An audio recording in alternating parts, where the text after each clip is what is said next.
The negotiations were productive, but there is still work to be done. This statement was made by U.S. Secretary of State Marco Rubio after the meeting between the Ukrainian and American delegations in Florida, where a ceasefire in Ukraine was discussed. There are indeed a significant number of components involved, and of course, there is also another crucial party involved that absolutely must be an integral part of this complex equation. Everything will continue later this week when Mr. Witkoff travels to Moscow. Rubio also emphasized that the negotiations were not only about resolving the war itself, but also about securing Ukraine's future. The United States wants Ukraine not only to be a safe country, but also to enter an era of prosperity. Rubio noted that for a peaceful settlement, Ukraine needs long-term security guarantees. The head of the Ukrainian delegation, Rustem Umerov, stated after the meeting, "Our goal is a prosperous, strong Ukraine. We discussed all the issues that are important for Ukraine, and the United States gave us strong support." The presidents of the United States and Ukraine also responded to the talks in Miami. Volodymyr Zelenskyy wrote on Telegram, "It is important that the conversation was constructive and that all issues at the meetings were discussed openly and with a focus on ensuring Ukraine's sovereignty and national interests." Zelenskyy expressed his gratitude to America, President Trump's team, and the president personally for the time and effort being devoted to ending the war in Ukraine. Donald Trump, speaking to journalists aboard Air Force One, commented on the negotiations as follows. "They are ongoing and they are going well. We want to stop the killing of people. I think there is a good chance that we can reach an agreement." Despite the leader's optimism, the Western press reports that the negotiations in Florida were not easy. A CNN source described them as difficult but very constructive. According to the publication, the US and Ukraine discussed a possible scenario in which Kyiv would forego joining NATO. At the same time, Ukraine would not be forced to officially de jure abandon this aspiration, the agency's source emphasized. According to the Wall Street Journal, the talks in Miami addressed the timing of new elections in Ukraine and the prospect of territorial exchanges.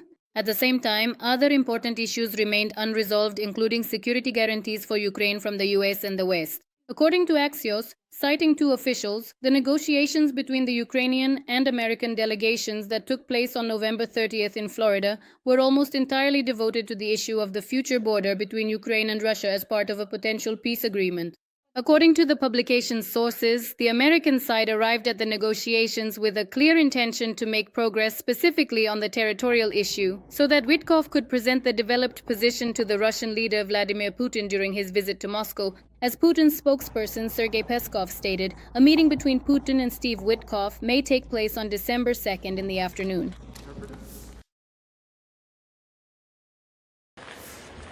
On December 1st, Ukrainian President Volodymyr Zelenskyy held a meeting with French leader Emmanuel Macron in Paris.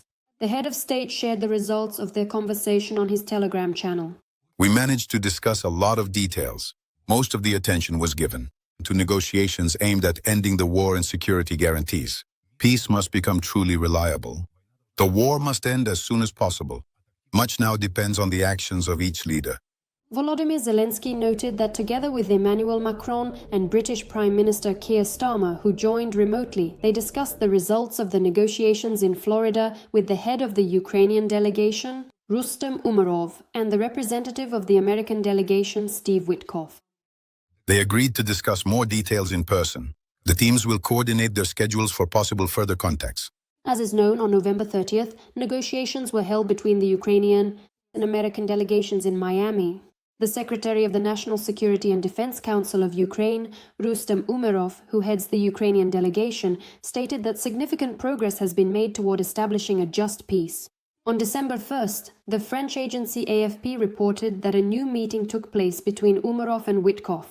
According to the agency's source, there are still issues that need to be discussed. Umerov himself wrote on his Facebook page about his conversation with the President of Ukraine following the work of the Ukrainian delegation in Florida. Over 2 very productive days in the US, we spent many hours in meetings and negotiations. We managed to achieve significant progress, although certain issues still require further work. Umerov added that he will personally present a report on the negotiations to the President during a meeting in Europe. According to CNN, the US President's special representative, Steve Witkoff, will meet with Russian dictator Vladimir Putin during his visit to Moscow. Kremlin spokesperson Dmitry Peskov stated that the meeting may take place on December 2nd. The armed forces of Ukraine have stopped the enemy on the approaches to Huliaipole, Russian occupiers continue their assault operations in this area. This was reported by the spokesperson for the Southern Defense Forces, Vladislav Voloshin, during the national telethon broadcast. According to him, the situation around Huliaipole is quite difficult, but there are no Russians in the city itself. The enemy has been stopped and blocked on the approaches to this settlement. The Ukrainian Defense Forces are carrying out countermeasures against enemy attacks, and search and strike operations continue to identify groups attempting to infiltrate this settlement. According to the General Staff, in the Huliaipole direction, our defenders stopped 9 enemy attempts to advance toward Pryluki, Varvarivka and Huliaipole in the areas of Sladka and Uspenivka. In Vovchansk, Kharkiv region, the occupiers tried 3 times to raise the tricolor flag. All attempts were unsuccessful. The 2nd Motorized Infantry Battalion Vovkodavi of the 57th Separate Motorized Infantry Brigade did not allow the enemy to do this. Despite the occupiers' attacks, the fighters continue to hold Vovchansk. Ukrainian forces have also recently managed to advance in the Novopavlivka direction, specifically to the north of the village of Filia in the Dnipropetrovsk region. This is stated in a new report by the American Institute for the Study of War. According to deep state information, the defense forces have cleared Ivanivka in the Dnipropetrovsk region. According to analysts, as a result of search and strike operations, 53 Russian occupiers were eliminated. Another 19 invaders were taken prisoner. In the Pokrovsk direction, the Skelya regiment is attacking the occupiers in urban areas using drones. According to the fighters in the city, there are about 300 Russian soldiers there. On November 30th, the Russians carried out 44 attacks on Ukrainian positions in the Pokrovsk area.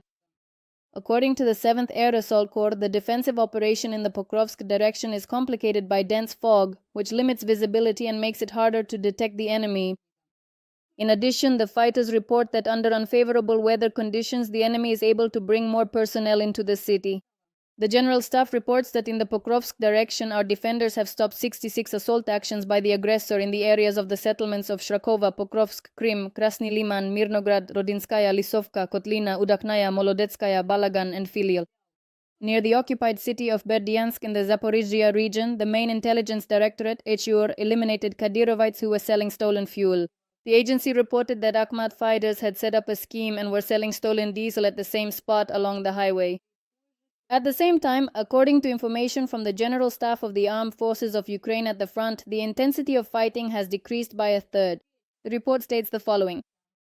Over the past day, the rocket forces and artillery of the defense forces struck 2 areas where enemy personnel, weapons, and military equipment were concentrated. The enemy carried out 56 airstrikes, dropping 139 guided aerial bombs. In addition, they carried out 4,309 shellings, including 93 from multiple launch rocket systems, and used 6,062 kamikaze drones for strikes. Airstrikes targeted, in particular, the areas of the settlements of Tikaya in the Dnipropetrovsk region, Huliaipole, Zalesnishnaya, Lugovskoye, Kosovtsevo, Veselyanka, Lukyanovskaya, Grigorievskaya in the Zaporizhia region, Kazatskaya, and Radokamenko in the Kherson region. In the Lyman direction, the enemy attacked 11 times, attempting to break through our defenses in the areas of the settlements of Tverdoklebovo, Novoyegorovka, Torskaya, Novoselovka, Zareknaya, and towards Koroviny Yar. The city of Kaspisk in the Russian Republic of Dagestan was attacked by drones. On the morning of December 1st, local residents reported loud explosions. Soon after, the head of Dagestan, Sergei Melikov, announced a drone attack on Kaspisk. According to him, the aerial targets were allegedly shot down over the city. According to media reports, the Dagdizel shipbuilding plant is located near the site of the explosion. As reported by the Telegram channel Astra, windows in a residential building and parked cars were damaged 3.5 kilometers from the plant. As is known, the Dagdizel plant is one of the oldest enterprises in Russia in the field of diesel and torpedo manufacturing, specializing in the development and production of naval underwater weapons for the Russian Navy. Earlier on November 29th, the Afipsky oil refinery in Russia's Krasnodar region was attacked once again, resulting in a fire. According to the operational headquarters for the Krasnodar region. According to preliminary information, there were no casualties. The plant personnel were evacuated to shelters. Part of the technical equipment on the plant's premises was damaged, but the storage tanks were not affected. Later, the General Staff of the Armed Forces of Ukraine confirmed the strike on the Afipsky oil refinery. The agency reported that explosions were recorded in the target area, followed by a fire at the facility. The results of the strike are being clarified. In addition, the General Staff reported a strike on an aircraft repair plant in Taganrog, Russia, where Tu-95 strategic bombers and A-50 aircraft are being modernized. According to preliminary information, a fire broke out in the workshop where Tu-95 aircraft are repaired. Meanwhile, the aggressor country Russia continues to carry out terrorist attacks on Ukraine, targeting residential buildings and killing civilians. On the morning of December 1st, the Russians launched a missile strike on the city of Dnipro. In particular, the strike hit a service station and an enterprise. One of the local residents recorded a video from the site of the strike. Everything was blown out, thank God. I was in the car. The owner of the service station spoke to the media in a comment. At the moment of the strike, we saw a flash, there was an explosion, then everything fell to the floor, everything was covered in dust. We started to find out who was alive and who wasn't. According to the Dnipro Regional Military Administration, 4 people were killed as a result of the strike. In addition, 40 people were injured, 11 of them are in serious condition. A day earlier, on November 30th, a multi-story building caught fire in the city of Vyshhorod, Kiev region, as a result of an attack by a Russian UAV. As a result of the strike, apartments from the 1st to the 6th floor were burned. 1 person was killed and another 19 were injured. On November 29th, the aggressor country Russia carried out a massive strike on Kiev and the Kiev region. The Russians used 596 drones and 36 missiles of various types. 577 targets were shot down by air defense forces. As a result of the enemy attack, residential buildings in various districts of the capital were damaged. According to the State Emergency Service, 2 people were killed and another 38 were injured.